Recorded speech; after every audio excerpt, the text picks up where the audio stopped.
But I hope that answers your question about that, so we can talk a little bit about calories too. Yeah, absolutely. Let's do that. Yeah, let's talk about calories. Or you want to start with that?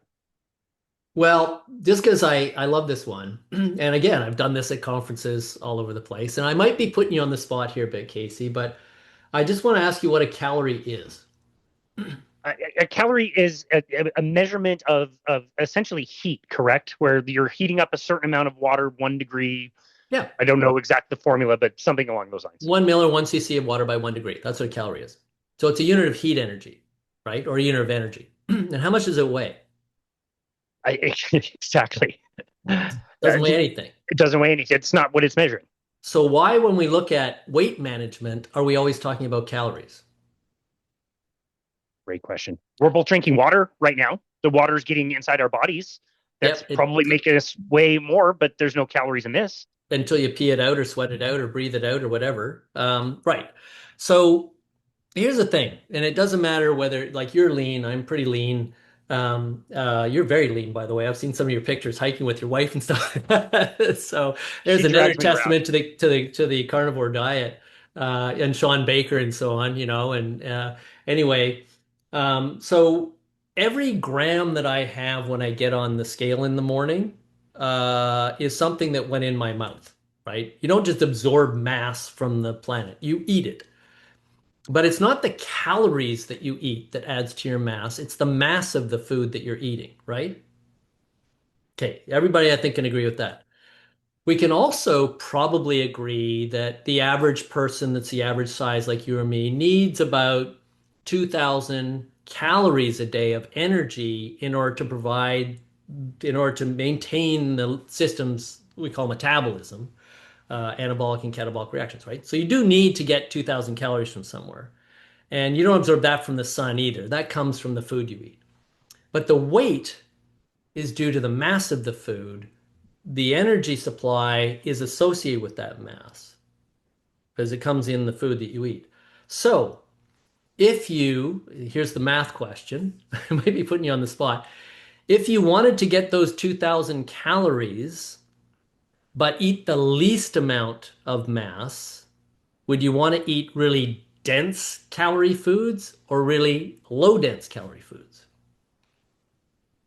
You'd want to eat the more dense calorie foods. Right, because then you're eating less mass to get those calories. And it turns out that fats are about 9 grams per kilocal, which is a food calorie, and carbohydrates and proteins are 4.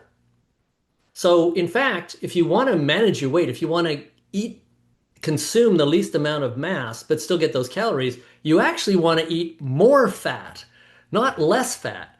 So we have this notion that eating fat makes people fat. No, eating fat actually helps you get skinny because the fat itself is not the building block stuff, the proteins and so on that makes up your cells. It's just used as fuel and a little bit as insulation and so on, right? But it's and making hormones, but it's really just for fuel. So if you just want to get that fuel, if you want to get those 2,000 calories in olive oil, it would be about 2/3 of a cup. And you could just slug that back, and that's all the energy you'd need for a day. And you wouldn't put any mass on your body other than that 2/3 of a cup, which weighs, I don't know, a few ounces. But you get all the energy you needed. So I just, when people talk about calories in, calories out, I'm gonna do, and there's that really naive notion that, well, I can eat whatever I want because I exercise all the time. I'm a triathlete, so I eat whatever I want. And you go, that's a good ticket to chronic disease. I've never heard one because Good point. if you're exercising a lot, you're putting a lot of strain on your body for something. You need a really healthy diet. And if you're just eating crap because you think you can outrun your fork, well, you got a comeuppance happening.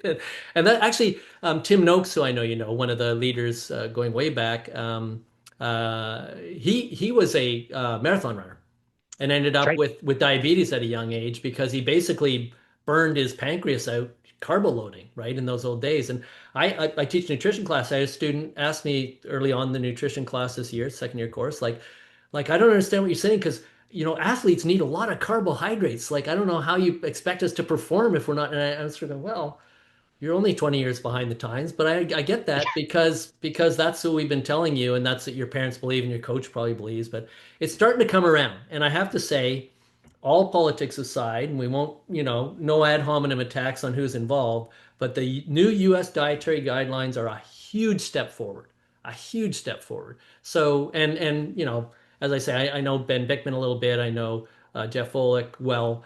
They're superstar researchers that are doing the cellular molecular stuff on low carb diets. So they've had an influence. And finally, I mean, I call him Jeff because he's my friend. Poor Dr. Volek has been up on Capitol Hill a number of times, you know, trying to convince them of the science and how crazy the old nutritional guidelines were. And they're making people sick and obese. And right now in the United States, it's above 78% now of people are overweight or obese.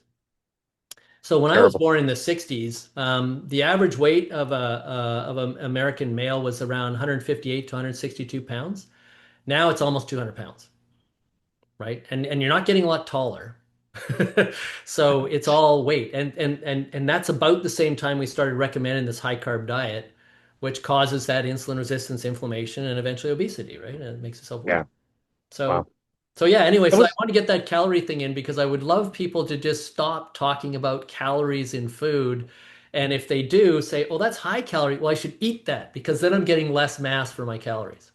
that's just about the best explanation on calories I've ever heard. So thank you for that. I'm glad we went there.